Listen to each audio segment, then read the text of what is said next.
पहली वाणी है भक्ति की 117 बरसत धारा हर्षत हृदय हमारा। शॉर्ट है, लेकिन ये वाणी हमको बहुत कुछ कह रही है। बरसत धारा कि ये धारा कहां बरसती है? प्रकृति में हम देखते हैं कि ये धारा, बारिश जब होती है तो ये धारा, पानी की धारा बरसती है लगातार।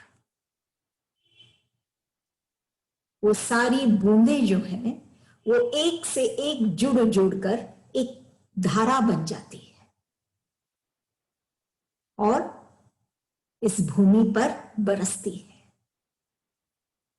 फिर गुरुदेव कहते हैं अगली पंक्ति में, हर्षत हृदय हमारा।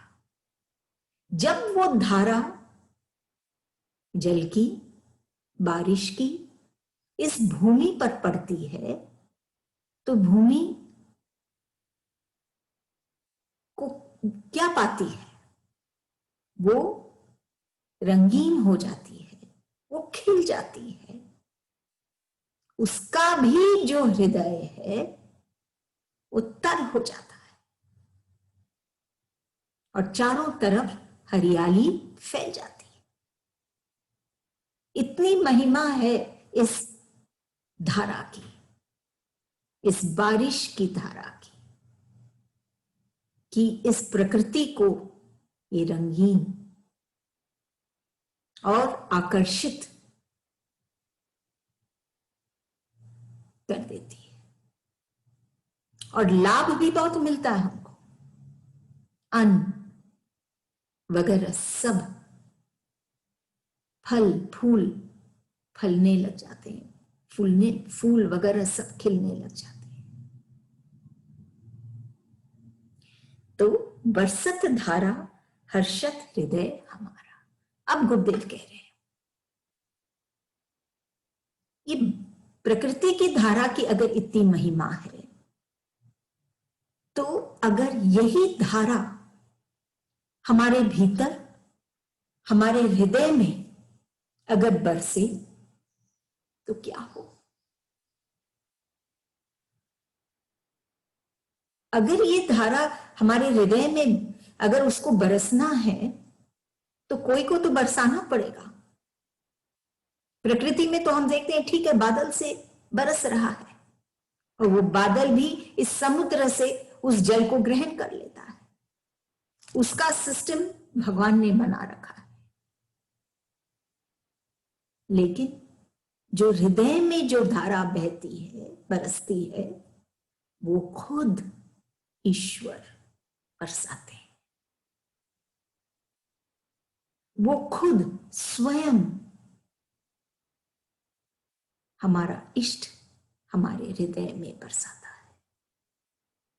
वो कैसी धारा है? प्रेम की धारा। उस जल की धारा हम महसूस करते हैं जिससे हमारे हृदय की जलन खत्म हो जाती है। ऐसी धारा वो बरसाते हमारे हृदय में और कोई को नहीं दिखता, बाहर में किसी को नहीं नजर आती है। जैसे वो प्रकृति की बारिश की धारा, वैसे हृदय में जो बरसती है वो कोई को नजर नहीं आती, सिर्फ एक भक्त को। अन्य मनुष्य को भी नजर नहीं आती। उसके अंदर, उसके खुद के भीतर में जो धारा बह रही है वो खुद, वो सब मनुष्य नहीं देख पाते, लेकिन एक भक्त देख पाता है। उसके भीतर में जो धारा बह रही है उस धारे को, उस धार को, उस प्यार को महसूस करता है। उसको एहसास होता है कि हमारा इष्ट हमारे साथ है। और फिर क्या होता है? फिर हर्षत हृदय हमारा। जैसे वो भूमि खिल उठी वैसे ही उसका हृदय भी खिल उठा।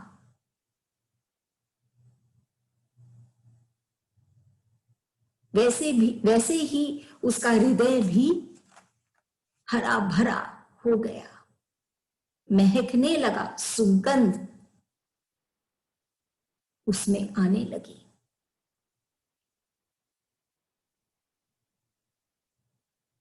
और जीवन जीने का एक उत्साह,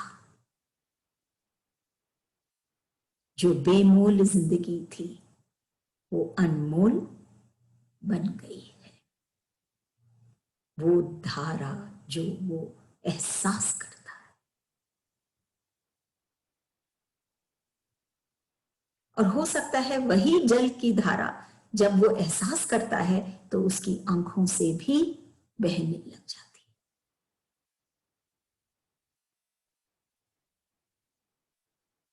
क्योंकि प्रभु को पाना, प्रभु को पाने का जो रास्ता है वो सीधा भी है और उलझा भी है। उलझा कब है? जब वो बुद्धि से उस रास्ते पे चलना चाहता है तो वो हर चौराहे पे उलझ जाता है कि उसको अब कहां जाना है।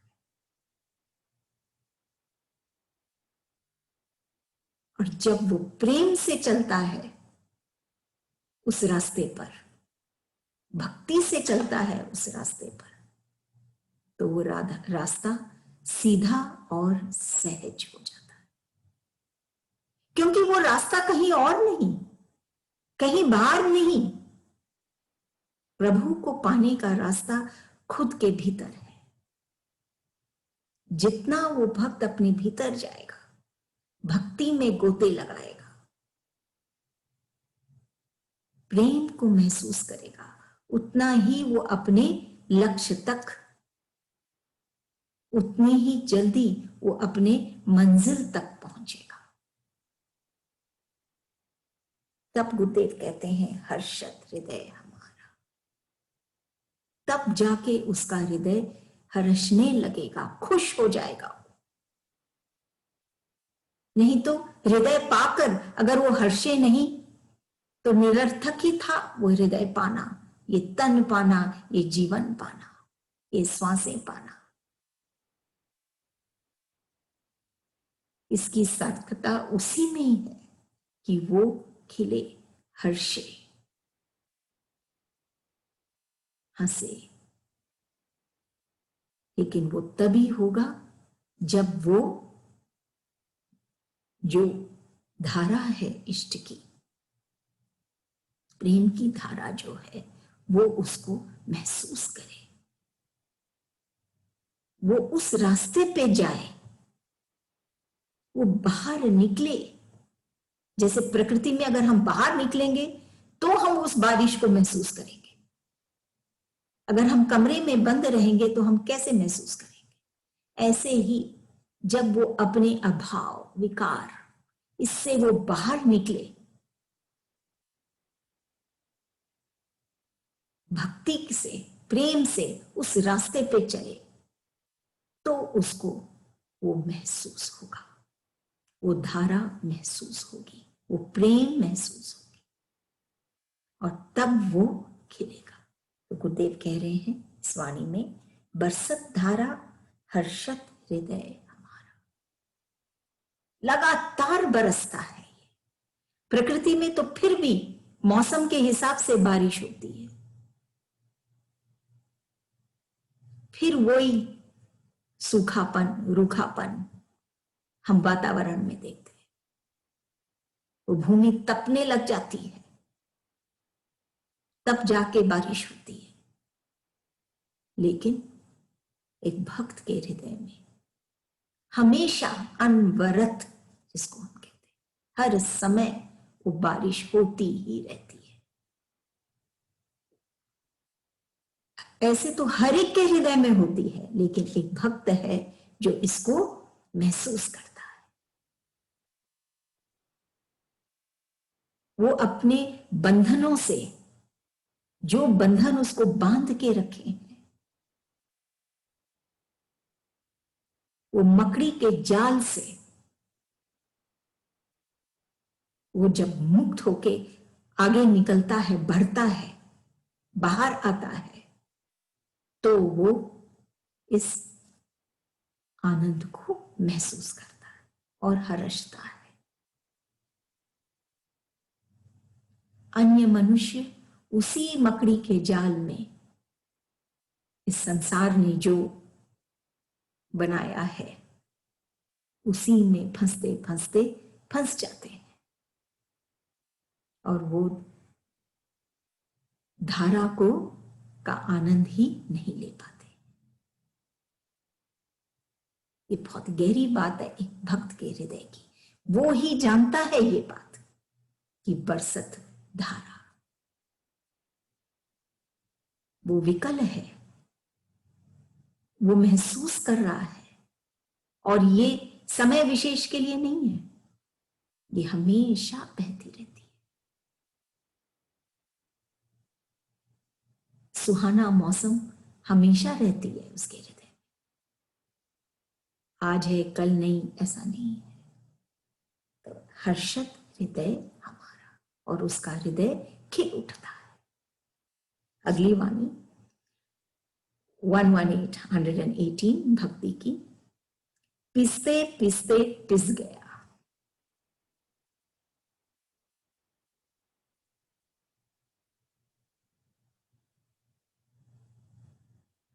ऐसे हम सोचें तो इस संसार में बहुत तरह के मनुष्य और जीव, पक्षी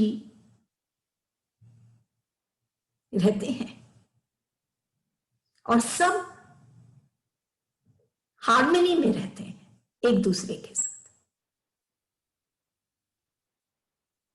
वो अपने ही अस्तित्व में रहते हैं, अपने ही फितरत में रहते हैं।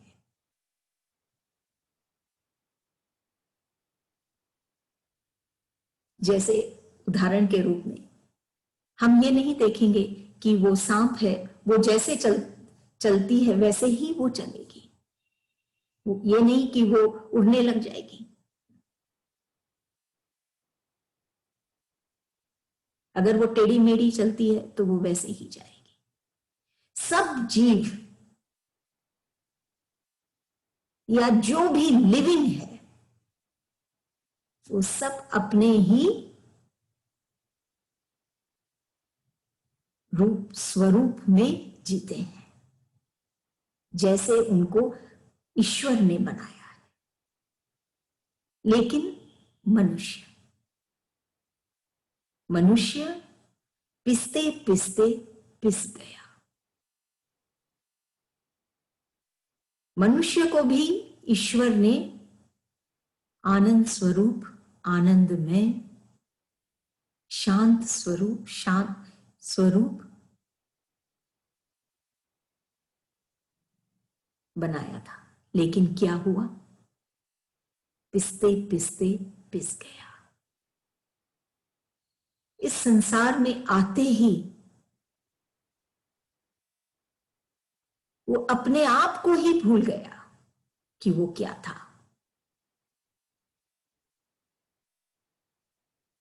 वो कितना शांत था, वो कितना सौम्य था। लेकिन अब ये संसार के कार्य, दुख, चिंताएं, बोझ, ये सब को ढोते ढोते वो पिस गया।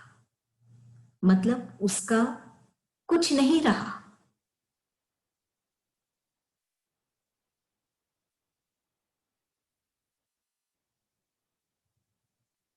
उसका रूप ही नहीं रहा, वो तो पिस गया। जो रूप था वो रूप ही नहीं रहा, कुछ नहीं बचा। तब गुरुदेव कहते हैं, लेकिन एक भक्त, ये भक्ति की बात है, कि पिसते पिसते पिस गया एक मनुष्य, लेकिन एक भक्त वो अपने इष्ट के साथ जब जुड़ता है, उसको पता है कि वो करता नहीं, जो कुछ भी हो रहा है वो करने वाला कोई और है, जो उसको खुद के अंदर उसको प्रेरणा दे के करवाता है, उससे ही करवाता है। लेकिन प्रेरणा तो उसी का ही है, उस इष्ट का है। जब वो ऐसे सोचता है तो वो हल्का हो जाता है और पिसता नहीं।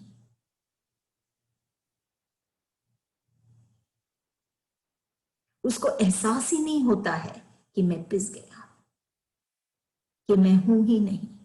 वो मिटता भी है तो वो महकता है, मिट के अपने इष्ट के साथ जुड़ जाता है। जैसे वो चंदन पीसा गया, लेकिन जैसे वो पीसा गया वो महकने लगा।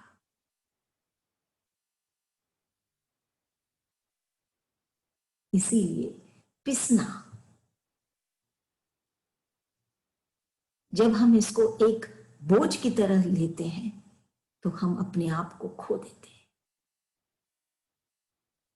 और अगर हम कर्तापन से उठ जाते हैं तो हम महकने लग जाते हैं।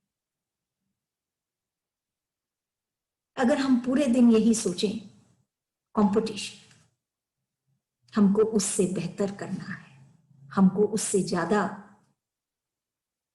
करना है, उससे ज्यादा पाना है, अगर हम अपना लक्ष्य ये कंपटीशन से हटाकर इस तरफ लेके जाएं कि हम क्या कर सकते हैं, हम क्या कंट्रीब्यूट कर सकते हैं, हम क्या दे सकते हैं, तो जिंदगी एक उत्सव ही बन जाएगी। हर रोज हर क्षण एक उत्सव, उत्सव जहां सब कुछ, नए कपड़े, हर चीज सुंदर। सिर्फ एक हम नहीं देखते हैं तो हमारे भीतर का अंतःकरण। लेकिन जब वो कंपटीशन से जब उठता है मनुष्य, तब वो इस उत्सव की तरफ बढ़ता है। जब वो भीतर में देखता है और भीतर में आनंद पाता है, और ये बाहर की चीजों की कोई कंपटीशन नहीं रहती है, और उसका जीवन एक सेलिब्रेशन हो जाता है, एक उत्सव हो जाता है।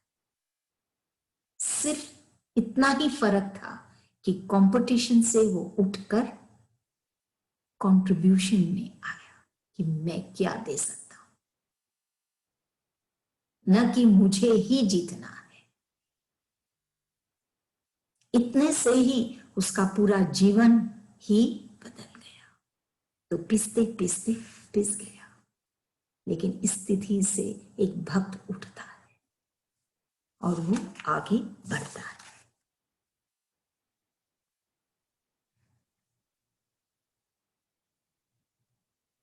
अगली वाणी है 119 गोपी पीले श्याम नीले, रस पी रास रस में रास।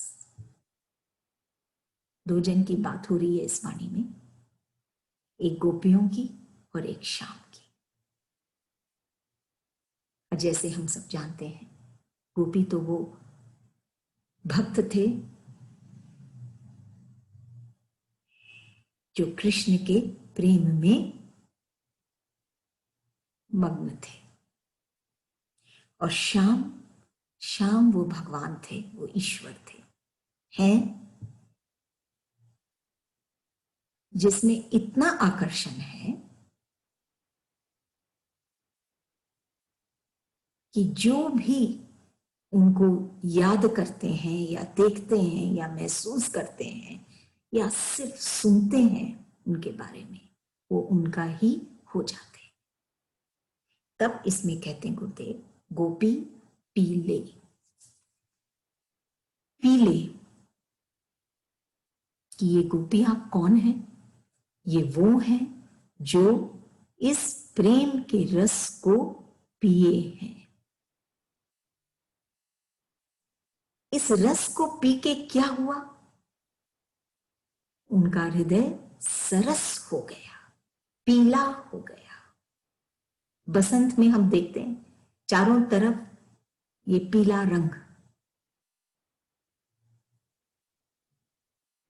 खिला हुआ। तो ये पीला रंग क्या है? ये हमको बसंत, नए फूल, नई सोच, नई विचार, इसकी प्रेरणा देती है। ऐसे ही ये गोपियां पीले, इसके कई अर्थ हैं कि वो पिए हैं इस रस को। जो आकर्षण, जो भाव रस उनको कृष्ण से वो जो पाते हैं, उसको वो पिए हैं। पीकर बसंत के जैसे खिल गए, उनका हृदय सरस हो गया। फिर है शाम। शाम नीले। नीले ये आकाश और ये समुद्र भी हमको नीले ही प्रतीक होते हैं।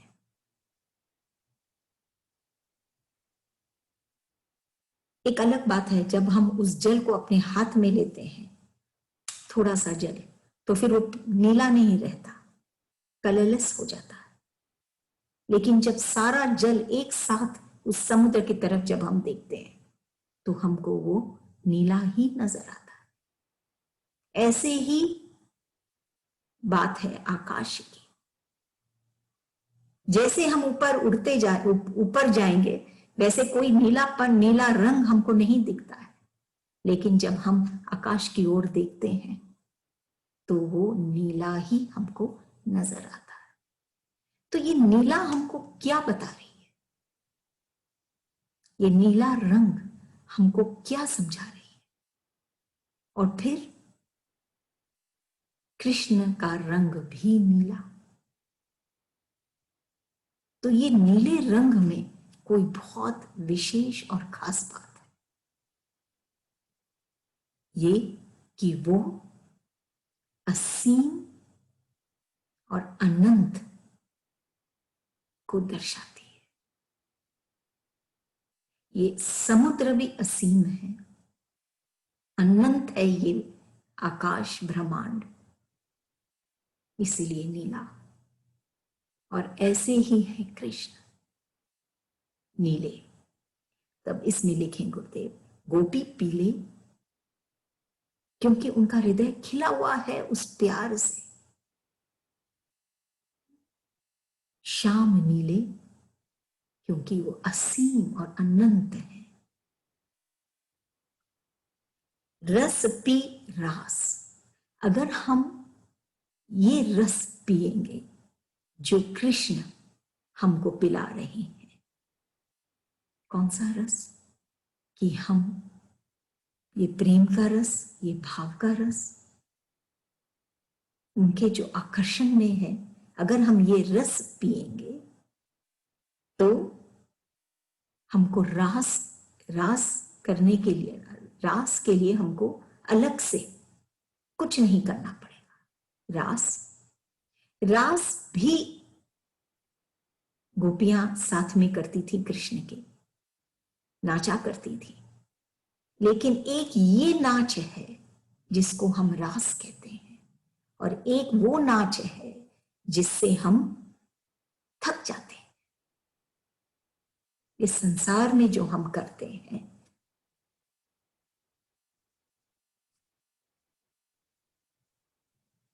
निरर्थक चीजों को पाने के लिए जो हम नाच रहे हैं, वो रास नहीं। क्यों? क्योंकि वो हमको थकाती है, वो हमको और बेचैन करती है। लेकिन जब हम अपने ईश्वर के साथ, कृष्ण के साथ जब हम एक हो जाते हैं, तो वो रास हो जाता है। वो हमको वैसे ही नचाते हैं जिससे हम आनंद पाए, सुख पाए, बेहद में हम जाएं। इस देह में, इस शरीर में भी हद, इस शरीर के हद में रहकर भी हम उस बेहद को पाए जो असीम है, अनंत है। तो ऐसा रास, तो बोले रस पी रास। अगर हम ये रस पिएंगे, कृष्ण भगवान का जो आकर्षण है, उनका जो प्रेम रस है, अगर हम उसको पिएंगे जैसे गोपियों ने पिया था, तो रास हमारा हृदय ही एक, क्या कहें, रास करने की एक स्थान, एक भूमि बन जाएगी। हमारा हृदय ही, संसार में नहीं नाचना है, हमारा हृदय ही एक भूमि बन जाएगी जहां रास हम करेंगे। और फिर रस में रास, इस रस में रास है। रस सिर्फ पीने से नहीं होगा, सिर्फ रस हम पी भी लें, रस पी रास, रस में रास। रस पी रास कि कह रहे गुरुदेव, रस पी तो तुम्हारे हृदय में ये रास होने लग जाएगा, जहां मतलब जहां हम आनंद से जिएंगे। और रस में रास, खाली पिए और ये हम जाने कि इसी रस में रास है, और ये रस हमको कृष्ण पिलाते, ईश्वर पिलाते, भगवान पिलाते, तब जाके बात बनेगी। अगली वाणी है 120 भक्ति की। एक बार तुम मुझको पुकारो, एक बार एक बार तुम मुझे पुकारो, एक बार तुम मुझे पुकारो।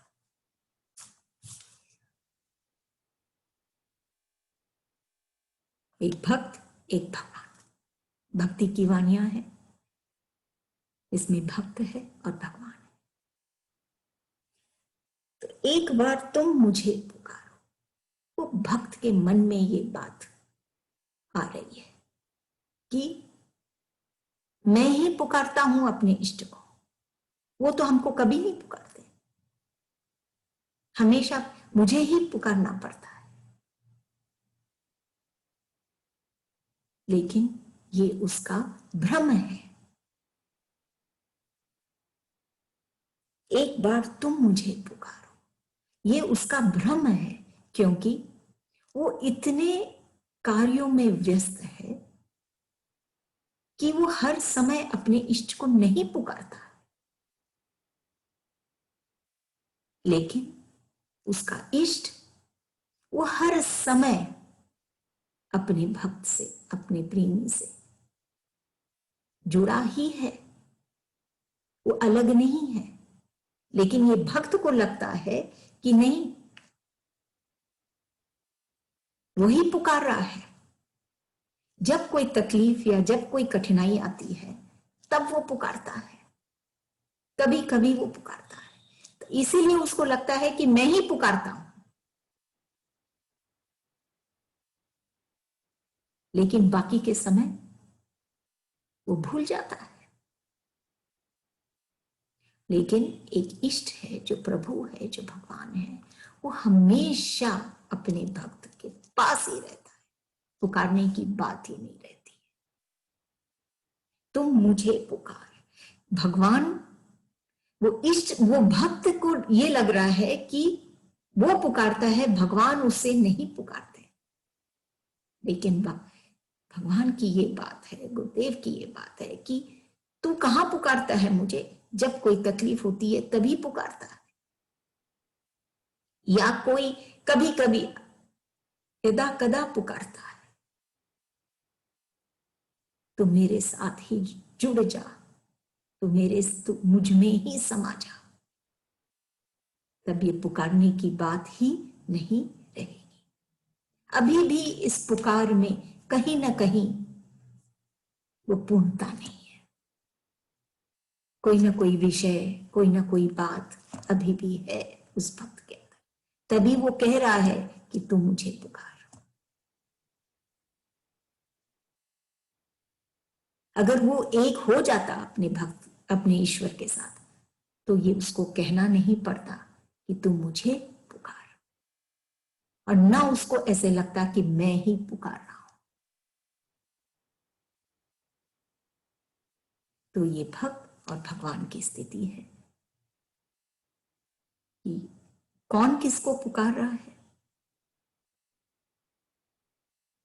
अगर एक हो जाए तो पुकारने की कोई बात ही नहीं रहे। जब तक वो पूरी भक्ति में नहीं, वो बात नहीं होगी उस भक्त के अंदर, तब तक वो पुकारता है। लेकिन जब वो समा ही जाता है इष्ट में, तब फिर अलग से ये बात ही नहीं उठेगी कि तू एक बार तुम मुझे पुकार। वो भगवान तो हमेशा ही हमारे साथ है, लेकिन वो चाहते हैं कि तू एक बार मुझे पुकार, मतलब तू एक बार मुझे वास्तव में पुकार, तू एक बार मेरा हो जा। ये चीज है।